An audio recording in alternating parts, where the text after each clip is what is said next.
Hi, welcome back. I am back with my tiny microphone. I am very attached to it. I have no idea if it works or not.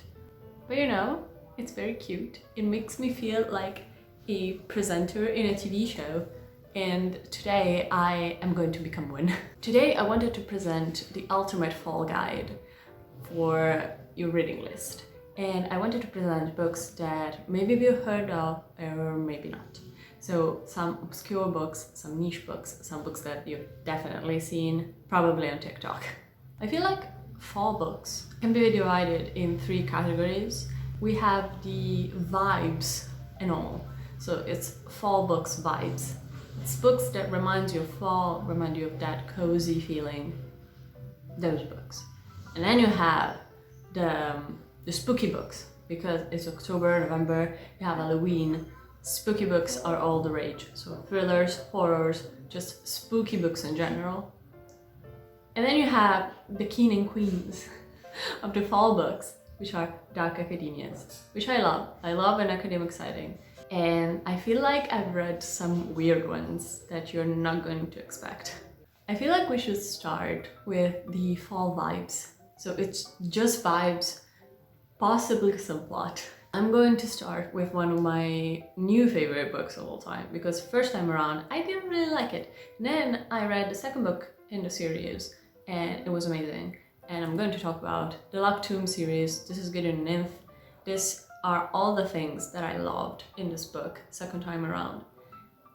It's about, well, you can read it in the blurb. Lesbian necromancers explore a haunted Gothic palace in space. Decadent nobles vie to serve the deathless emperor skeletons! Exclamation point. It's kind of sapphic, lots of bones, lots of fall vibes. It's kind of spooky. If you played the video games Virtue's Last Reward, it's exactly that. And it also reminds me of Homestuck, because the author was a very big Homestuck fan. So definitely give this one a try. Then I have a book that took me by surprise, but it's one of the ultimate fall books, in my opinion. It's called Sirens and Muses. It's a book divided in two. It has a kind of dark academia in the beginning. The darkness comes from the elitism in the art world, because we are at a Heart Academy and a Heart art. We're talking about artists, and it's 4 point views. 4 different kind of artists. 3 are young students, 1 is a teacher, and it's lovely, lovely written. It's a sapphic love story. It's wonderful, beautifully written. It delves into the catacombs and the spider webs of the art world, especially in New York. Fantastic. Then I have The Beast, The King. I can't find my copy, but I think it's in another house. It's Piranesi by Susanna Clarke. Everybody tells you that you should not know anything about this book, and it's true. You should not know anything about this book except for Piranesi. Palace, secrets, weird. Loved it. The writing is sublime, truly sublime. If you want something that it's kind of fantasy but kind of like literature, like litfic feels, Piranesi. Wonderful. Then for my fantasy fans, I have not a series, but an author in its entirety. And it's Robin Hobb. This is The Assassin's Apprentice. This is her first book. She writes connected series, like connected trilogies and quadrilogies. Are they called quadrilogies? Well, this is slow, well-built, high fantasy books that delve into the psychology of its characters in a way that it's unparalleled. Fitz in this book, I felt for him so hard. And Robin Hobb is famous for writing these tear-jerker moments, and it's painful, y'all, but it's also so rewarding. Coming to the end, so you're in a medieval fantasy, and you have the bastard son of the king in waiting that gets killed, and so Fitz, which is the bastard, gets brought into the palace, and he discovers that he has some kind of type of magic that it's prohibited. but also some kind of magic that it's very well liked in the court. So well built. I am on the second series, The Ship of Magic. Those books, fantastic. And then we have, I cannot stress this enough, this is my favorite book of all time. It's unparalleled how much I love this book. I'm just going to show you because it's an unknown book nobody has ever heard of until I went into the Russian side of TikTok, which apparently it's like Harry Potter in volcanic and Russia-speaking countries. I have no idea why, but it is. It's The Grey House, in Italian, La Casa del Tempo Sospeso by Myron Petrosian. It is, I cannot describe this book to you without saying how much I love this book. This is a magical realism, can we call it like that? It's a house. It talks about a house where it's kind of like a schoolhouse dormitory in which disabled kids go to spend the summer or some years sometimes. So the parents dump them there to get taken care of from the government, and then the house inside is not the same as outside. I don't really know if it's the imagination of the kids that like transforms the house into like war battles and gang like rivals, and it's heartbreaking, and they're friends but also not, and people get killed and they come back to life, and it's just amazing. You'll never read another book quite like this one, and it's the perfect fall book, in my opinion. The atmosphere is all there. Then we go into the second category, the spooky books. I don't read a lot of spooky books, like truly scary, because horrors kind of bore me. I know, I'm the weird one. But if you want a spooky atmosphere, I recommend everything that Jeff Vandermeer wrote. This is Annihilation. Look at a beautiful cover. This is the Italian cover. But also his new book, Hummingbird Salamander, which is a thriller. Amazing, amazing. Do you want answers in your life? Then this is not the perfect book for you, nor is Jeff Vandermeer as an author. You should have questions, and you should want the vibes of being kind of scared and unsettled, and you should like aliens. And eco terror, eco horror, like when plants are involved. Yeah, it's that kind of book, and it's amazingly written. Then I wanted to mix it up. Because I wanted to recommend not only books, but also maybe mangas. So, I have a manga for you. It's a very popular series. It's Jujutsu Kaisen. Here I have volume 9. I am on volume 16.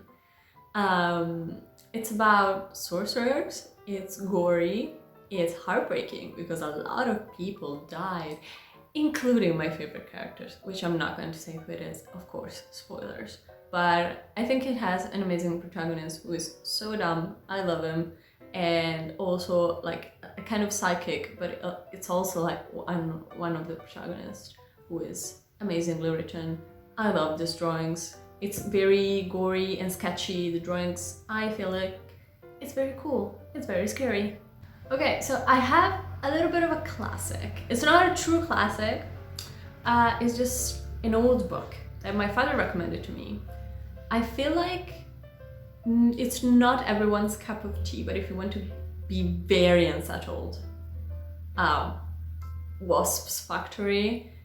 In Italian it has two titles. It's La Fabbrica delle Vespe or La Fabbrica degli Orrori, which means almost the same thing, but it's one is Wasp's Factory, the other one is Horror's Factory.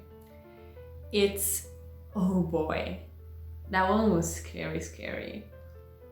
Can't really tell you much about the plot because everything is a spoiler, but if you want like familiar unsettlement and gore and weird stuff happening at the end and like terrible fathers, this is a book for you. And of course, then I have the king of all weirdness and weird stuff and unsettlement.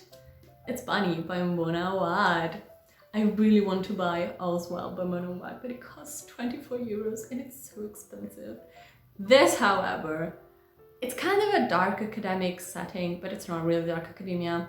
The protagonist is the only sane person in her very tight-knit group of creative writing in her class. It's a very elitist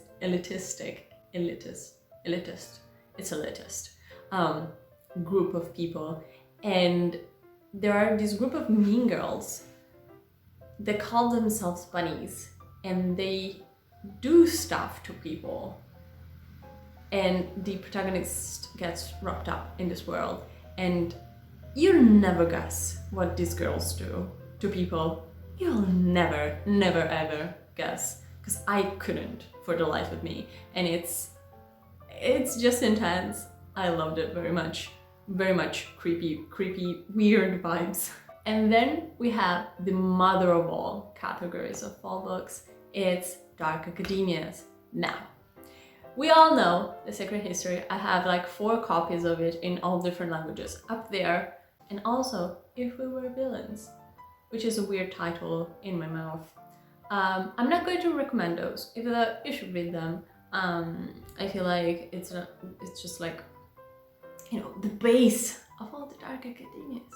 But I have with me 3 books that you might have seen possibly on TikTok, but also not. One of these you surely haven't seen, and it's very an acquired taste, but I'm going to recommend it anyway. The first one is one of my favorite books of last year, and I think today or yesterday, the second book just got out, and I have the audiobook, so you know. It's the Atlas 6. If you want an academic setting with magic that involves science, but also like mind control and a little bit of, you know, time manipulation, and it's very heavy on the academic part of the dark academia, the Atlas 6 is for you. It's just characters. This is just vibes and characters. Little to no plot, truly plot, but it's very well written. It's a bit, people call it pretentious. I think it's good writing.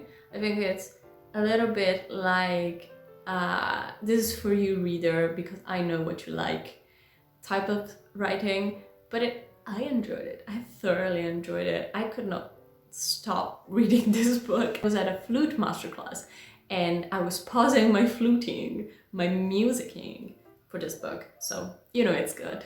Then I have another book in which if you want answers, you're not going to like it. But if you want truly the best vibes for the dark academic part, you're going to love it. It's Catherine House. A lot of people don't like it because it does not give any answers, but it raises a lot of important questions, and I think the protagonist is so well written. If you're struggling, maybe in university or college or high school, this is the book for you. This is absolutely the book for you. So you follow your protagonist who gets into this very elitist, again, in secluded college in the woods, where you can either specialize in a humanistic, in like the humanities departments, or you can do research in the scientific department for, I don't remember what they called it. It's something to do with brain fluids and bone marrow. It was very interesting, and how much I loved it. It was so good. It was so good. And you get to the end and you're like, oh my god, I need another like 10 books about this. And then this is the last book I'm going to recommend. It's the most difficult to digest because the writing is flow of consciousness, and not like the Ulysses, but it's like you're in the heads of these girls, and it's called Oligarchy by Scarlett Thomas. I still have to finish this, and I still want to recommend this because it's amazing. Trigger warnings, like heavy trigger warnings, because this is a kind of satire on again, rich girls in private schools and the eating disorders in that kind of world. So heavy trigger warnings for that. Oligarchy follows the daughter of an oligarch who gets sent to London to a private school where anorexia is rampant. And a girl dies. And you don't really know if it's from anorexia or if there's something behind that. And you follow alternative, like the girls getting progressively worse in their way of thinking about food. But some of them get better, some of them get worse. And then there's also like all the part of the Russian very heavily laundered money, like it's dirty money, and it's so interesting. And the way that it's written is very rough at the beginning. I was reading the first page and I was like, I'm going to hate this. And then by page 20, I was like, I am loving this. This is so good. It's an acquired taste. It's not for everyone, but I want people to read it because I think it's so well done. So yeah, this is the end. These are my recommendations. I hope you enjoyed them. I hope you're going to read them maybe in November because October is at the end. And on the 3rd of November, I'm going to turn 24, which is a scary thought. Yeah. So I hope you enjoyed my recommendations. Let me know if you read any of them or if you have any other recommendations for me. Leave them in the comments, please. And if you want to subscribe, the button is just down below. Also down below, you can find all my socials. I'm most active on TikTok. It's a fun time there. Even if sometimes I speak Italian, sometimes I speak in English. It's okay. It's understandable. And I think I'll see you next time. Goodbye.